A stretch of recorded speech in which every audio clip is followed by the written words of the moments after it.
Eu tenho uma observância diária, que é um fruto do aprendizado, e tem ficado cada vez mais intenso em mim, que eu gostaria de partilhar com vocês neste início de programa, que é a minha observância do tempo. Como é que eu estou gastando o meu tempo? Eu acredito, minha gente, que a gente fica mais feliz, se é que a gente pode dizer assim. Vocês sabem que eu prefiro mais o conceito de realização do que o conceito de felicidade. Às vezes o conceito de felicidade, quando ele nos ocorre, ele vem muito vazio, né? E a gente acaba limitando a felicidade a alguns momentos. Não estou falando disso. Estou falando de sentir-se satisfeito, mesmo tendo problemas e dificuldades na vida. Porque às vezes a forma como as pessoas compreendem a felicidade exclui as dificuldades da vida. E não é verdade isso. Nenhuma pessoa pode viver fora das dificuldades da vida. E nem por isso nós estamos impedidos de sermos felizes. Quando a gente fala em realização humana, parece que nós compreendemos as dificuldades como partes irrenunciáveis na nossa vida. Então eu me sinto mais realizado à medida em que eu tenho uma boa relação com o tempo. Há algumas semanas nós trouxemos aqui a Isabela Camargo, que nos ajudou a refletir sobre a síndrome de burnout, que é justamente quando o excesso de trabalho nos adoece. Burnout é todo o processo de desequilíbrio mental mesmo, nascido dos nossos excessos, sobretudo no trabalho. Naquele dia a gente falava de como nós temos uma dificuldade de lidar com o momento presente. Você pode observar, nós estamos cada vez mais assim.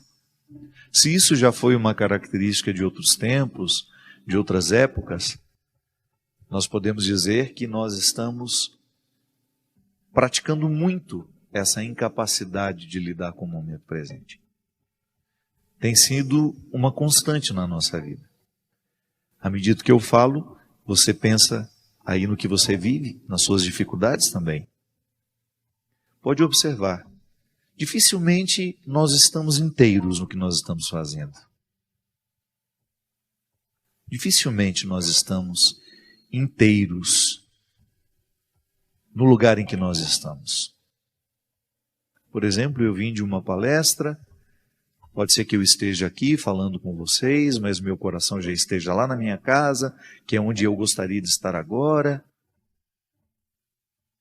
E porque eu estou ansioso para chegar lá em casa, eu acabo não fazendo bem feito o que me é pedido para ser feito agora. Então eu vou programando a minha agenda de um jeito em que eu nunca estou aonde estou. Nunca estou aonde o meu corpo, onde está o meu corpo. E é estranho isso, né? Parece que a gente não coloca a nossa totalidade naquilo que a gente faz. Eu não estou dizendo para vocês que neste momento está acontecendo comigo, não. Pelo contrário, eu estou com muita satisfação de estar aqui. Sobretudo neste tempo que eu estou em viagem e nós não temos regularmente o programa de direção espiritual. Então eu estou aqui em São Paulo com muita satisfação gravando. Saí do meu compromisso, poderia muito bem ir embora direto, mas não, quis passar aqui na casa de São Paulo, que sempre me acolhe toda vez que eu tenho uma necessidade ou para facilitar a minha vida, estou aqui. Me sinto feliz em estar aqui. Conversar com vocês, falar com vocês das dificuldades que são nossas. Agora há pouco tempo nós tivemos lá na Diocese de Taubaté, no encontro de padres, uma reflexão sobre a direção espiritual. E eu tive a honra de abrir aquela manhã, aquele dia, a pedido do Dom Wilson, meu bispo, para falar sobre a direção espiritual na vida dos padres. Nós precisamos de colocar o nosso coração na ordem da reflexão. Nós precisamos refletir a vida que a gente vive. Então eu me sinto muito satisfeito em ter este espaço há mais de 10 anos, acho que há quase 13 anos já, o programa Direção Espiritual acontece. Eu me sinto extremamente feliz de estar aqui. Mas eu não posso negar que em muitos momentos da minha vida eu não estou aonde está o meu corpo. Eu não estou onde está o meu corpo. Porque minha cabeça está longe. E a gente sabe que não pode separar o corpo da alma, né? Isso é apenas uma forma de dizer. Mas quando eu digo que eu não estou aqui, ou quando eu estou ali, não estou lá, é porque o meu pensamento está em outra situação. Essa semana mesmo eu estava falando disso. Nós estamos conversando com uma pessoa e ela está mexendo no celular. Às vezes a gente está falando de coisas sérias, de coisas importantes, e o outro, por sua vez, ao invés de estar com a gente, escutando, olhando na gente, porque é importante a gente olhar no outro enquanto ele fala, nós estamos longe ali, falando com uma outra pessoa, cuidando de uma outra situação, que não é aquela que está ali diante de mim. Isso é um desrespeito, né? E muitas vezes nas nossas relações familiares, este hábito vai ficando socializado. E se você reclama, a pessoa ainda diz, mas eu estou prestando atenção no que você está falando. Não está.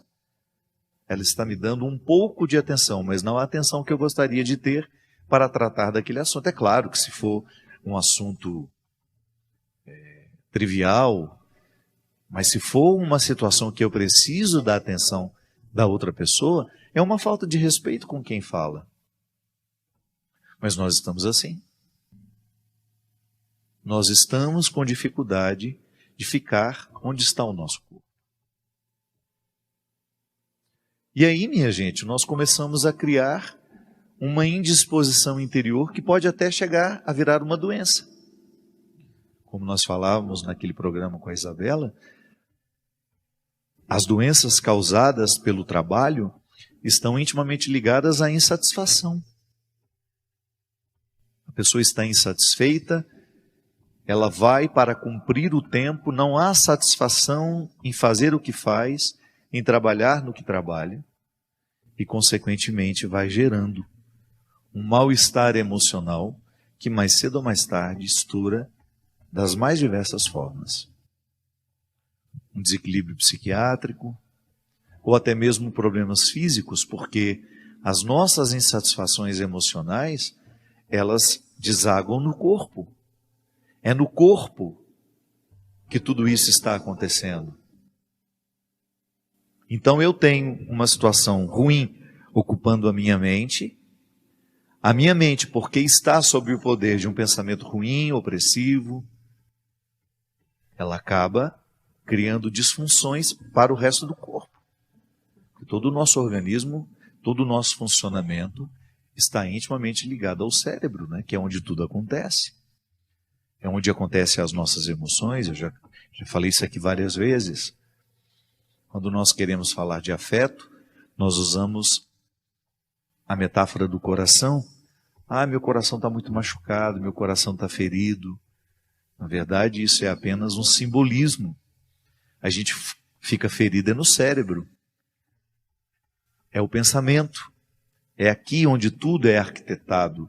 É onde eu sei que eu sou eu, que você é você. É no nosso cérebro que nós temos as informações afetivas. E tudo isso manda recado para o resto do corpo. Então há muitas insatisfações emocionais, frutos deste jeito de viver estranho, que repercutem no nosso corpo. E é interessante porque nós já falamos tanto sobre isso, não é? Eu acredito que você mesmo, nas suas rodas de conversa, vira e mexe, você fala dessa dificuldade que você está tendo com o tempo. E por que a gente não toma decisões favoráveis, minha gente? Por que nós adiamos tanto, se nós já sabemos que estamos adoecidos por causa da nossa relação estranha com o tempo? De nunca estar onde estamos? Ou às vezes de protelar decisões que modificariam a nossa maneira de lidar com o tempo? Sim, porque não há outra forma de lidar, ou melhor, de modificar a relação que você tem com o tempo, a não ser tomando decisões.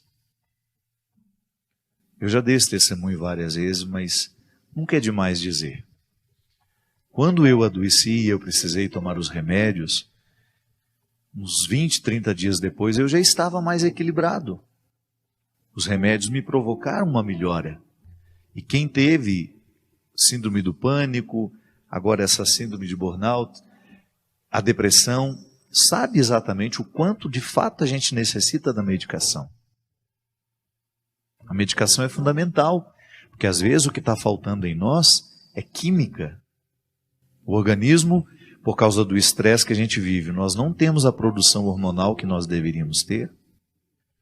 Nós não temos, por causa das vezes da nossa alimentação desregrada, descuidada, a gente não tem os nutrientes necessários, justamente por não termos uma atividade física, por não produzirmos as enzimas, os hormônios necessários para o bem-estar, porque o corpo todo ele é movido por hormônios.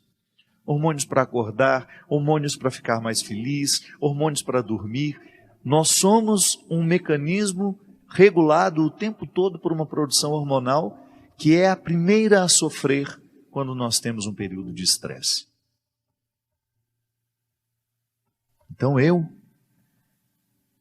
posso estar doente por um estilo de vida. O meu estilo de vida vai me adoecendo. Se eu como mal, se eu não durmo bem, se eu atraso o meu descanso, se eu negligencio o meu tempo de descanso, fazendo coisas que poderiam esperar, se eu não faço o esforço para colocar na agenda do meu dia um momento para a atividade física, para o cuidado do corpo, é muito provável que mais cedo ou mais tarde eu receba a fatura, eu adoeça, porque quimicamente eu fico desorganizado. E tudo em nós é química. O nosso organismo é muito inteligente, minha gente. Nós produzimos químicas para tudo. Mas se nós negligenciamos o cuidado que temos com o corpo, lamentavelmente o organismo não consegue, durante muito tempo, dar o que precisa para a gente manter-se bem. Para a gente se manter bem.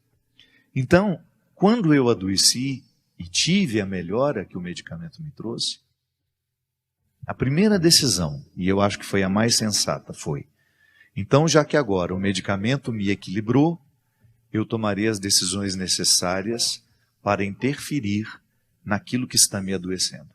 E o que estava me adoecendo, que ficou claro como dia, a minha lida com o tempo. A forma como eu estava lidando com o tempo. Definitivamente, eu não nasci para viver na correria que eu vivia. Não é próprio do meu jeito de ser. Você entende muito bem o que eu estou falando. Há pessoas que não conseguem viver de outro jeito. A correria não é nenhum problema para elas. Elas gostam. Eu não, minha gente. Eu gosto de ficar. Eu tenho prazer em ficar. Mas de repente eu tinha uma vida que não me permitia ficar. Eu estava o tempo todo para lá e para cá, para lá e para cá. E vivi anos, mais de 10 anos nesse estilo de vida. Então, no momento em que eu me senti capacitado, no momento em que eu me senti mais equilibrado, poderia dizer, eu fui tomar as decisões. Porque se eu não tomasse as decisões, eu não estaria sendo justo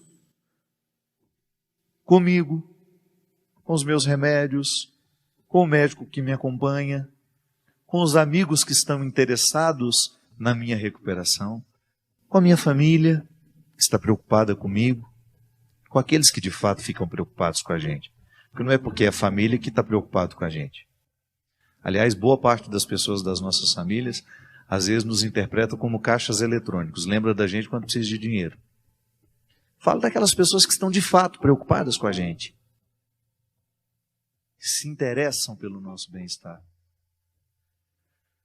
Para ser justo com tudo isso, então eu fui lá no tabuleiro da vida e falei, isso precisa ser modificado aqui, ali, porque senão eu vou ficar adormecido, nem adormecido, porque é um termo impróprio, dá a impressão que eu estou dormindo o tempo todo, entorpecido. eu estou entorpecido pelo efeito do remédio, estou me sentindo bem e vou continuar vivendo com os motivos que me adoeciam. Não é inteligente. Não é inteligente continuar vivendo, provocando o que me adoece. Porque mais cedo ou mais tarde, os remédios perderão a capacidade de fazer comigo o que as minhas atitudes deveriam fazer. E é claro que depois, o remédio, auxiliado por uma atitude que modifica a vida, ele faz maravilhas em nós. Porque ele não está trabalhando sozinho. E você não está julgando sobre aquele remédio a responsabilidade de lhe curar. Por que eu digo tudo isso, minha gente? Porque nós estamos todos muito adoecidos fisicamente, psíquica e emocionalmente. Físicas, doenças emocionais, doenças espirituais que também estão ligadas à nossa lida com o tempo, doenças psíquicas. Porque a nossa lida com o tempo, em algum lugar aí, nós estamos negligenciando. Ou porque não temos tempo de cuidar de nós, ou porque estamos nos impondo um trabalho para o qual não fomos feitos, uma vida para a qual nós não fomos feitos, porque isso é importante demais, a gente saber administrar. Eu preciso fazer a atualização da minha identidade. Eu preciso olhar para mim, para a minha essência, perceber tudo aquilo que me envolve, quais são as minhas escolhas, o que eu tenho feito, e muito honestamente dizer para mim se tudo isso que eu tenho feito tem realmente alguma coisa a ver comigo. Eu não posso gastar os meus dias, o meu tempo, estando num lugar que não tem nada a ver comigo. É como o Daniel, que está aqui hoje. Então, boa noite, Daniel. Obrigado pela sua presença. Daniel é músico.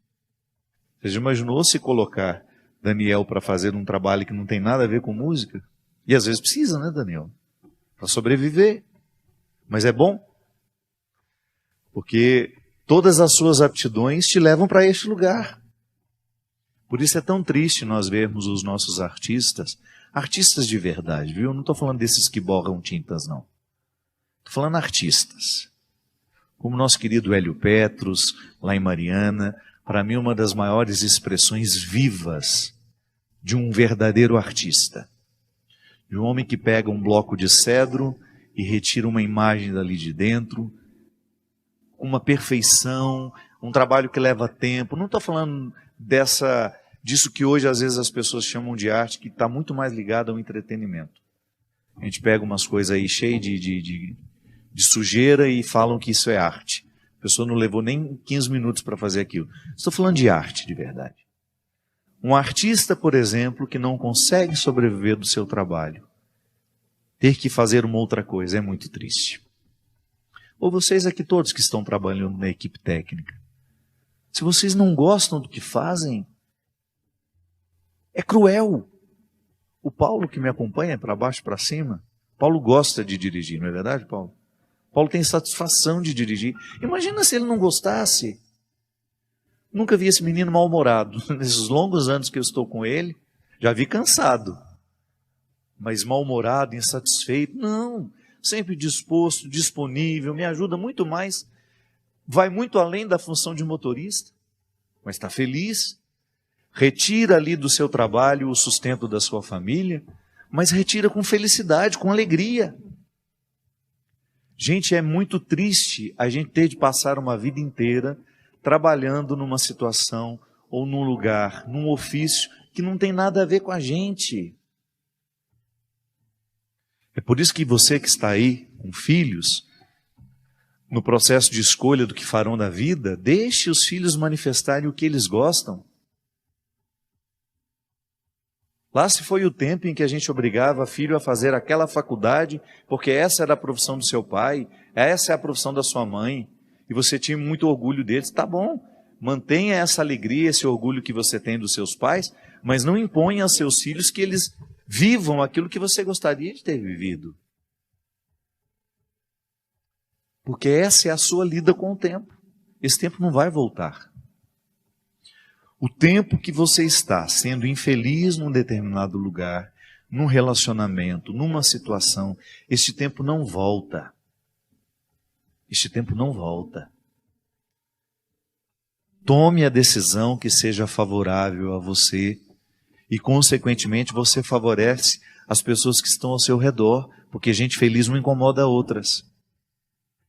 Pode observar, as pessoas mais difíceis, aquelas pessoas que estão sempre aborrecidas, sempre chateadas com a própria vida, elas têm dificuldade de ver a alegria e a felicidade das outras.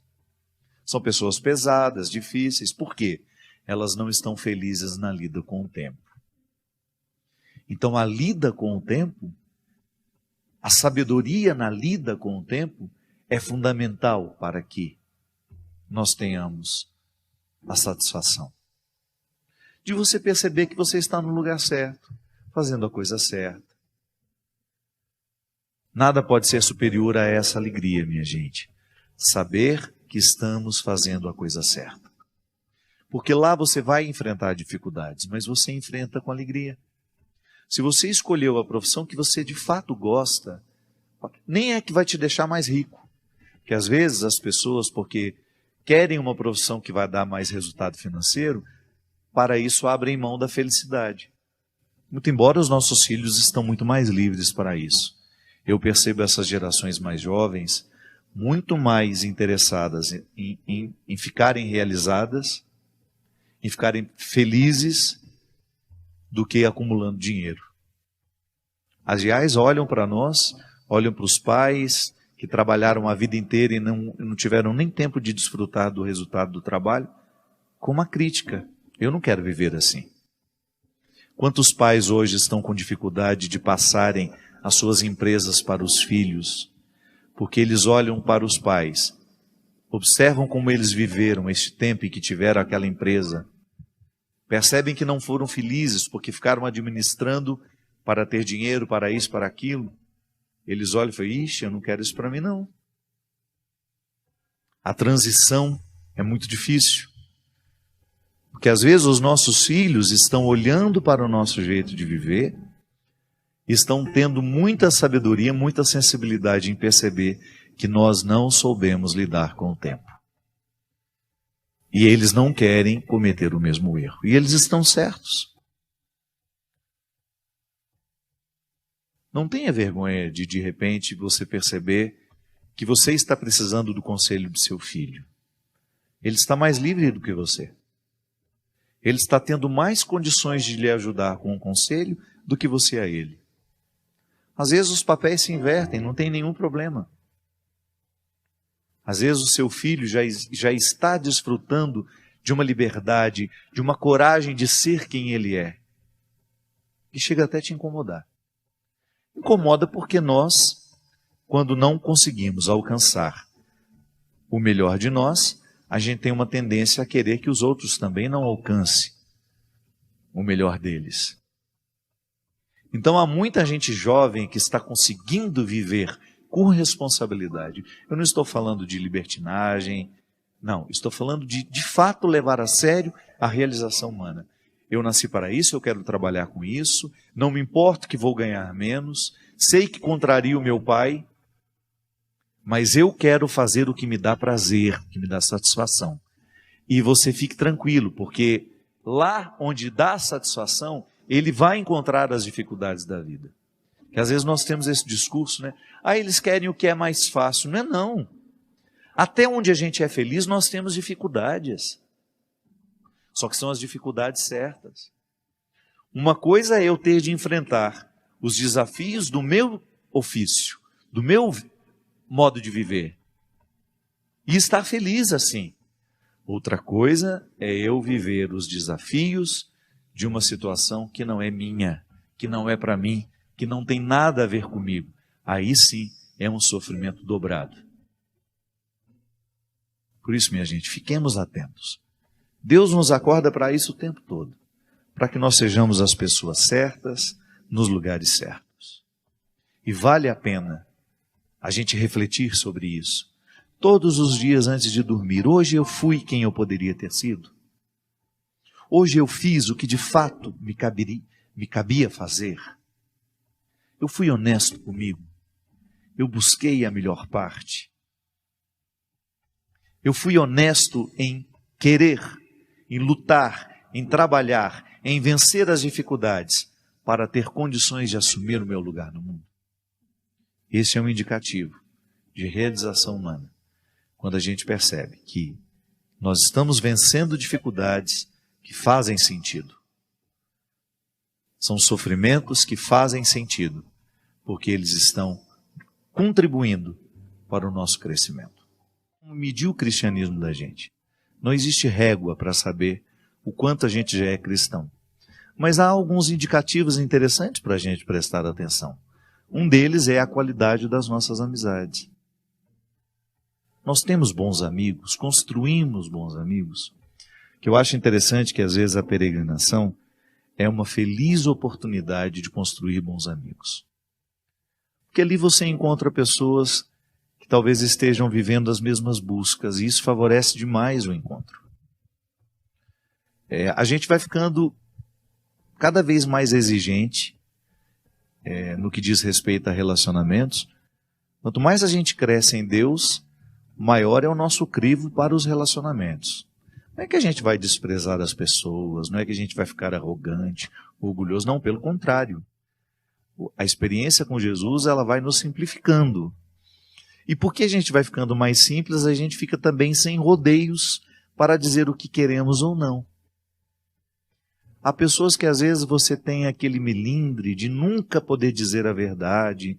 Você sabe que aquele relacionamento de amizade, de proximidade, já não está lhe fazendo bem, porque aquela pessoa só lhe procura para fazer fofoca, ela sempre lhe induz a ficar extraindo de você o que você tem de pior.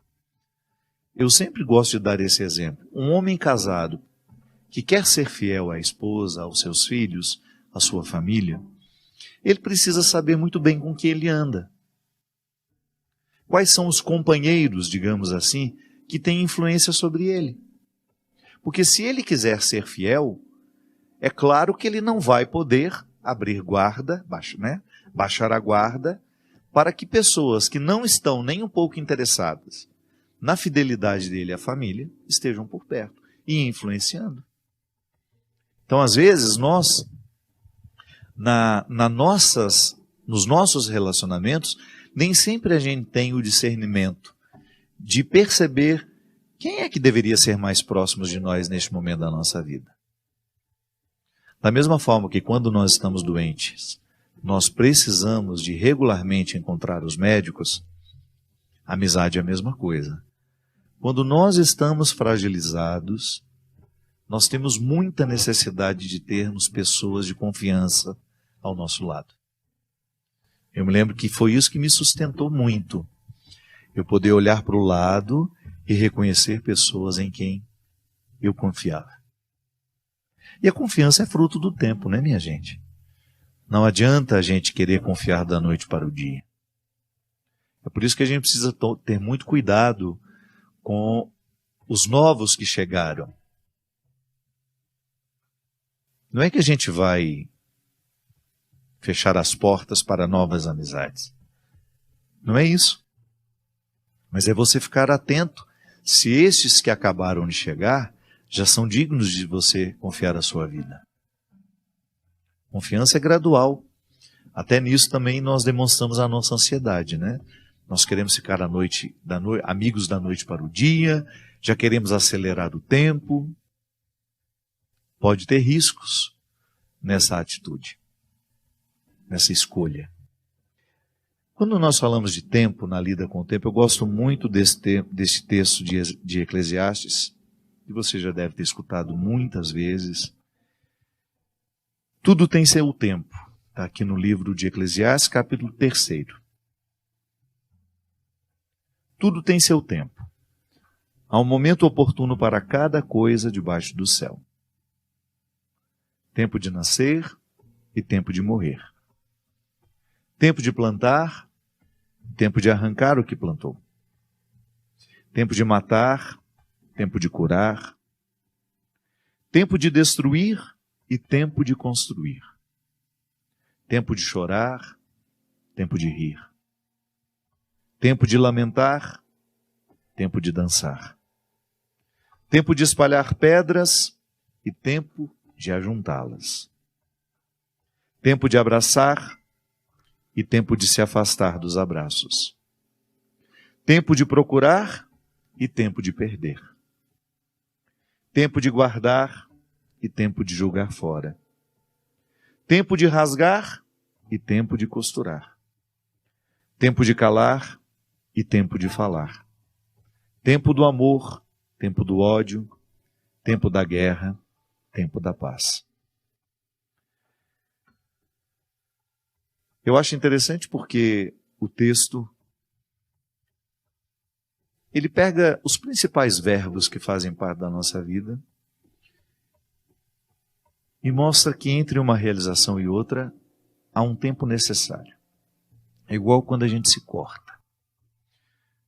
Quando você corta o dedo, se não precisou dar um ponto, nós vamos ter o tempo da cicatrização, que é o tempo do corpo, é o tempo do organismo reunir todos os elementos da cicatrização.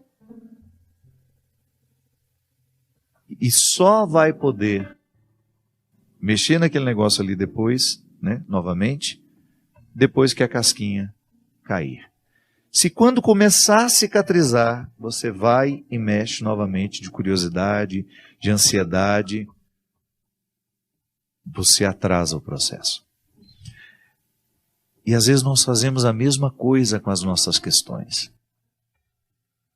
Uma pessoa, por exemplo, que está precisando se libertar de um vício, ela tem que ir dia por dia.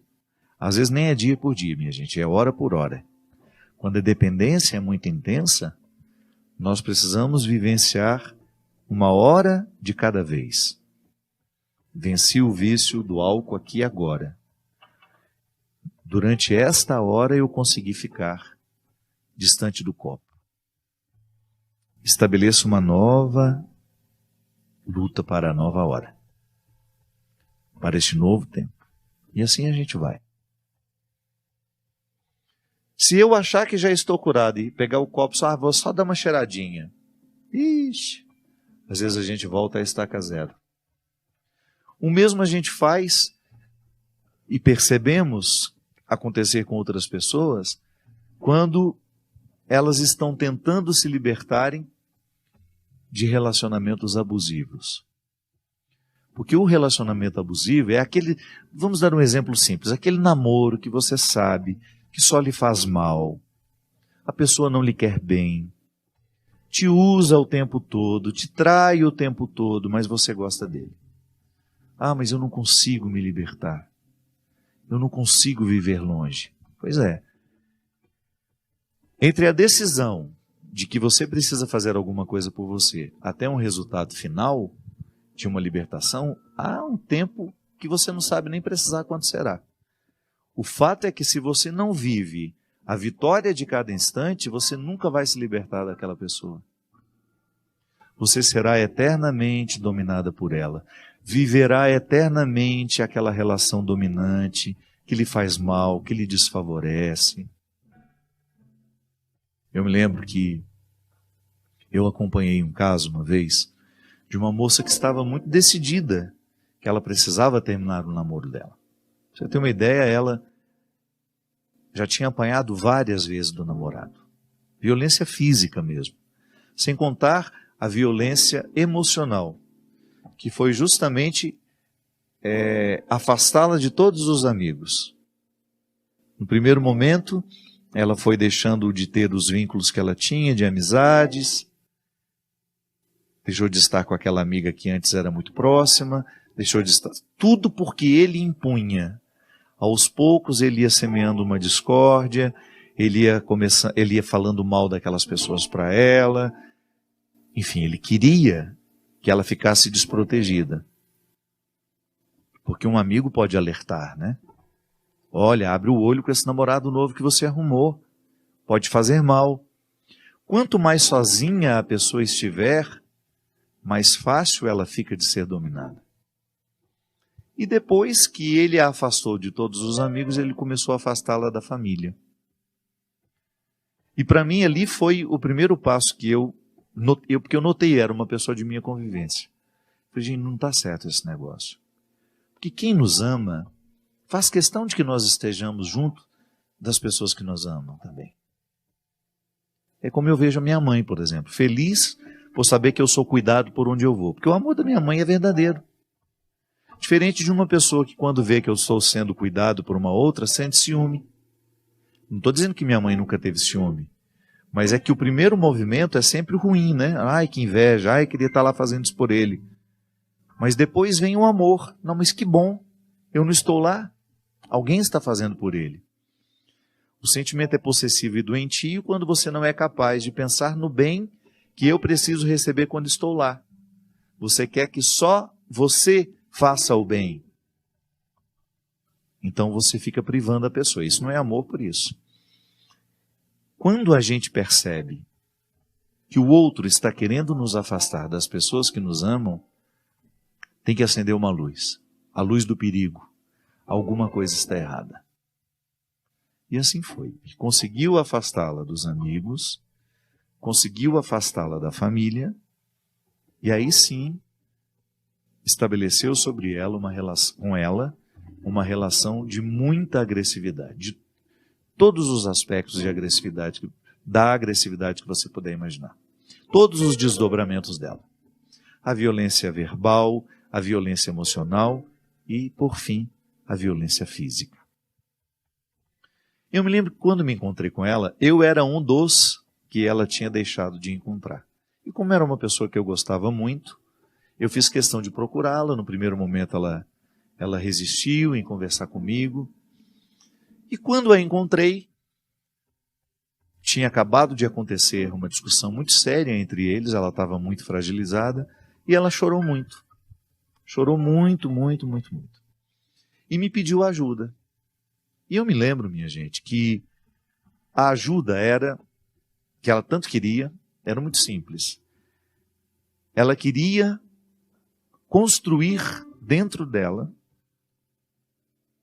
O que é simples e ao mesmo tempo é difícil? Ela queria construir dentro dela a convicção de que aquilo que ele fazia com ela não era o certo. Olha como a pessoa fica frágil.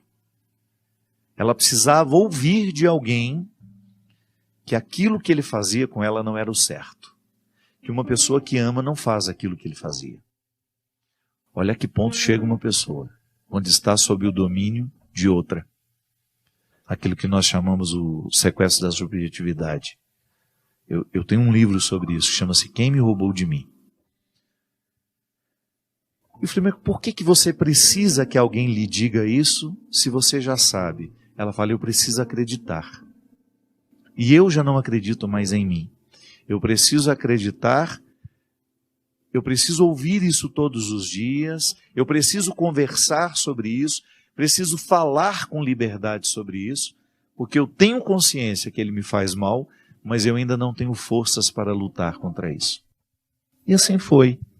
Nos encontrávamos, né, sempre que podíamos, ou nos falávamos pelo telefone, para ela começar a fortalecer dentro dela a vontade, a consciência de que aquela vida que ela estava vivendo não era justa. E eu me lembro, minha gente, que desde essa decisão até a capacidade de largar esse namorado foi mais de 2 anos.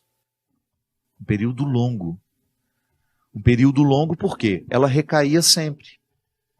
Sempre da mesma forma, sempre do mesmo jeito.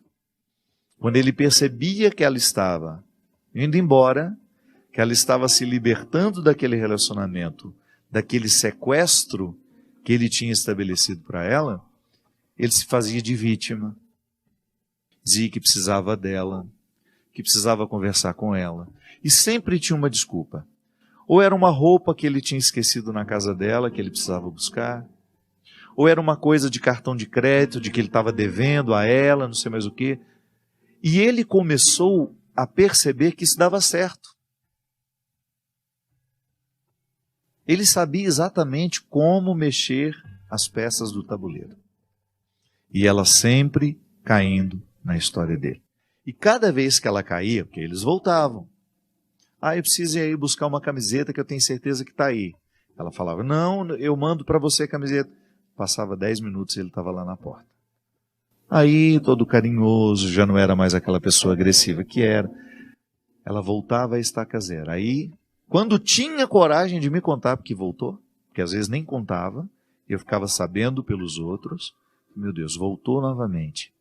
Que eu perguntava, ela falava, eu não te contei, porque ele está tão diferente, eu tenho certeza que você não vai, eu sabia que você não ia acreditar, eu prefiro acreditar nele de novo. Enfim, minha gente, tudo resultado de uma dependência que aconteceu e de uma pessoa que não está sendo capaz de viver a transição da libertação. Porque toda libertação requer um período de transição. Ninguém fica liberto de uma dependência emocional, de uma dependência química, da noite para o dia. Da mesma forma como a gente também não fica viciado da noite para o dia. O relacionamento abusivo também não se estabelece da noite para o dia. Aos poucos. Aos poucos que a imposição vai acontecendo. E aí ela ficou nessa lenga-lenga durante 2 anos.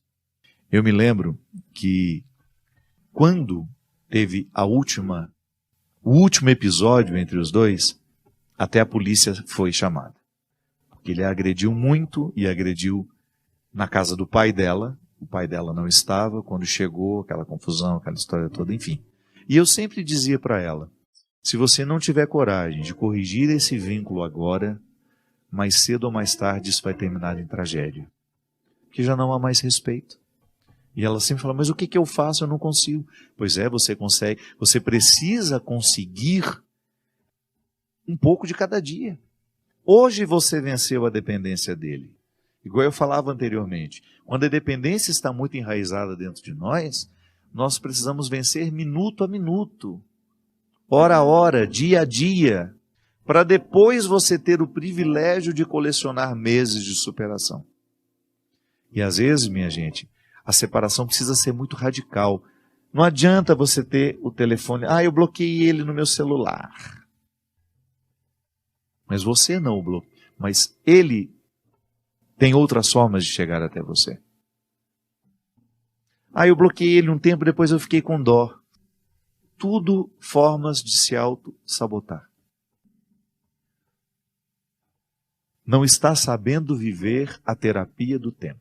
O povo de Israel, para poder chegar à terra prometida, precisou viver 40 anos de andanças, de transição. A terra prometida só foi possível porque eles atravessaram o deserto. E o deserto não é um lugar fácil de ser atravessado. Não é prazeroso passar pelo deserto.